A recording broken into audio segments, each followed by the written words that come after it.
शैक्षिक, स्वास्थ्य, शैक्षिक, हस्तकला, सुरक्षा, अनुसन्धान, बजार प्रवर्धन लगायतका विभिन्न क्षेत्रमा लगानी गर्ने खालका कुरा र कृषि क्षेत्रसँग सम्बन्धित विषयमा लगानी गर्ने खालका कुराहरू जुन तपाईहरुले आफ्नो काम गर्ने क्षेत्रको रूपमा छनौट गर्नुभएको छ र यसका अतिरिक्त धेरै विषयहरू त्यहाँ छन्। मैले त्यो दिशातर्फ धेरै चर्चा गर्न चाहिन्न।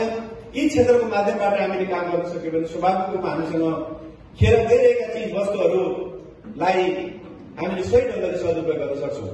म अलि समय अगाडि एउटा हामीसँग नजिकै रहेको एचएमसी एउटा यहाँ मेजिक राउन्डको होटलको बात विचार सभा भएको थियो र त्यो सभामा एउटा गम्भीर विषय उठ्यो कि आज त्यो होटलले त्यहाँ मानिसहरूलाई खाना खुवाउँछ, बसाउँछ, सुताउँछ, त्यसले काहीँ न काहीँबाट तरकारी त किन्नै पर्छ।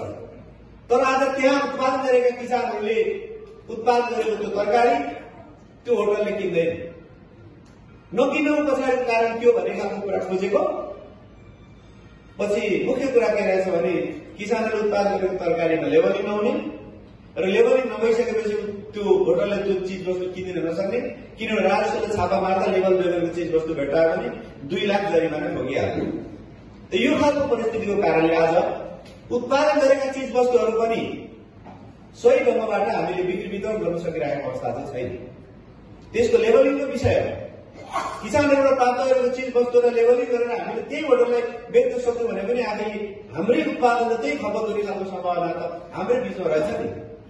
त्यो दिशातर्फ हामी लाग्न सकिरहेका छैन र हामी प्रदेश सरकारको तर्फबाट उत्पादनका क्षेत्रमा गर्न सकिने स्थानीय चीज वस्तुहरूको लेबलिङको विषयलाई पनि यो पटक महत्त्वपूर्ण ढंगले उठाउने पक्षमा छौं।